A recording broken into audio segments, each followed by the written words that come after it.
Philosophers ने जब अखलाकियात के मौजू के ऊपर लिखा, जिनके पास डिवाइन नॉलेज नहीं था, तो लिखने वालों ने यह कहा कि इस मौजू के ऊपर दो तरह के बड़े स्कूल ऑफ थॉट बन गए। एक वो ये थे कि जिन्होंने अल्लाह के ऊपर ईमान रखा, वो ये जानते थे कि अल्लाह की ज़ात मौजूद है, और दूसरों को हम दूसरी कैटेगरी में रखें। लेकिन इसी टॉपिक के ऊपर जब अल्लाह पर भरोसा रखने वाले लोगों को कैटेगराइजेशन किया गया, तो हमें पता चला कि उनमें कुछ लोग ऐसे थे जिनकी ज़िंदगी के अंदर शिर्क मौजूद थी, जिनकी ज़िंदगी के अंदर अल्लाह पार्ट टाइम मौजूद था। कुछ ऐसे थे जिन्होंने उनकी ज़िंदगी के फ़लसफ़े को जो समझा, वो समझा कि ये मोनास्टिज़म है, ये रहबानियत का तसव्वुर देती है। और कुछ ऐसे थे जो अल्लाह को मानते थे, लेकिन उनकी अप्रोच सेक्युलरिज्म की थी, वो लादीनियत की तरफ जा रहे थे। इन तीनों कैटेगराइजेशन में अल्लाह को किसी हद तक वो मानते थे, लेकिन इन लोगों ने, जिनका इस तरह का ईमान था, जिनका इस तरह का यकीन था, इन्होंने जब अखलाकियात के मौजू पर कलम उठाया, तो इनके साथ बिल्कुल वही हशर हुआ जो किसी दूसरी कैटेगरी वाले ने उठाया। और दूसरी कैटेगरी कौन सी है? वो है जो अल्लाह पर, आखिरत पर ईमान नहीं रखती थी। उसने कहा कि एथिक्स का टॉपिक तो मेरी नीड पे है, मेरी रेस पे है, मेरी कौम कैसी है, वो कौन सी चीज़ है जो मेरी कौम को पसंद है, वो आला इखलाक करार पाएगा, कौन सी चीज़ है जो मेरी कौम को पसंद नहीं है, वो आला इखलाक नहीं करार पाएगा। तो ये दो बुनियादी बड़ी कैटेगरीज थीं जिन पर अखलाकियात के मौजू पर कलम उठाया गया। और इन दोनों कैटेगरीज के बाद इन फ़लसफ़ियों की तरफ से जो बहुत बड़े बड़े सवालात उठाए गए, फ़लसफ़ियों की एथिक्स की सोसाइटीज़ बनाई गईं, यूनियंस बनाई गईं, लेकिन वो किसी एक नुक्ते पर मुत्तफ़िक नहीं हो सके, और 3 और 4 किस्म के बड़े सवालात उन्होंने सामने छोड़े, जिसके जवाबात ढूंढने के लिए फिर हर किसी ने अपनी राय दी। जब तक इन सवालात पर गौर न किया जाए और फिर उस फ़लसफ़े को न देखा जाए अखलाकियात के, जिस पर हम आज बात करने जा रहे हैं, उस वक्त तक कंपैरिजन मुकम्मल नहीं होगा, और हमें फ़ख्र नहीं हो सकेगा कि अखलाकी तालीमात कैसी हमारे दीन के अंदर मौजूद हैं और इसका कौमों के उरूज ज़वाल पे क्या असर है।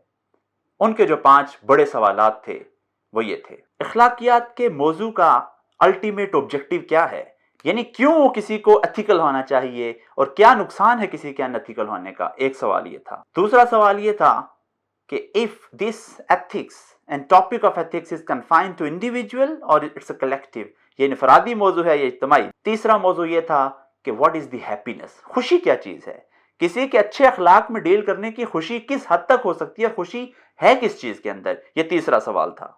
चौथा सवाल था कि क्या अच्छे अखलाक हैं और क्या बुरे अखलाकियात हैं, what's good and what's bad in the topic of ethics. और आखिरी सवाल जो इन फलसफियों ने सामने लाया वो ये था कि किसी फर्द को किस तरह मजबूर किया जा सकता है, कौन सी ड्राइविंग फोर्स हो सकती है जो उसको अखलाकियात के मौजू पर चलने की कहे, जो उसको अच्छे अखलाकियात पर चलने का कहे, वो कौन सी ड्राइविंग फोर्स हो सकती है। ये 5 सवालात ऐसे हैं जिनकी तशरीहात हर फर्द अपने तरीके से करता जाएगा। आप अगर गौर कीजिए, इन 5 सवालात के जवाबात आप एथिक्स के टॉपिक के ऊपर ढूंढना शुरू कीजिए, आपको बेशबहा सफ़हात और किताबें लिखी हुई नजर आएंगी, समझ नहीं आएगा कि कंक्लूसिव बात कौन सी है। इसके मुकाबले में दीन इस्लाम ने एक ऐसा हल पेश किया कि जिससे इन बहुत सारी किताबों और बेशबहा तारीख के नतीजे में के मुकाबले में इस्लाम ने सिर्फ एक सवाल पेश किया, जिसके नतीजे में ये जो बहुत बड़े रिसर्च की गई और लिखा गया, सिर्फ 5 और 10 मिनट के अंदर इस सारे मौजू को समेट पर साइड पर कर दिया गया। इस्लाम इसके बारे में ये कहता है कि सबसे पहला सवाल ये 5 नहीं है। पहला सवाल ये है कि इंसान को इस दुनिया के अंदर अपने स्टेटस को देखना पड़ेगा कि इंसान इस दुनिया में है क्या। जब तक इस सवाल का जवाब नहीं होगा, तुम एथिक्स को भी काबू नहीं कर सकोगे, क्योंकि इंसानी जिंदगी के तमाम मौजूआत जुड़े हुए हैं, कोई आइसोलेशन में कोई टॉपिक काम नहीं कर सकता। तो पहला सवाल एथिक्स के टॉपिक के अंदर जो इस्लाम ने उठाया वो ये है कि तुम इंसान का स्टेटस क्या समझते हो, दुनिया के अंदर क्या है। कुरान करीम में आया, वइज़ क़ाल रब्बुका लिल मलाइकति इन्नी जाइलुन फिल अर्दि खलीफा, मेरा स्टेटस दुनिया के अंदर खलीफा का है।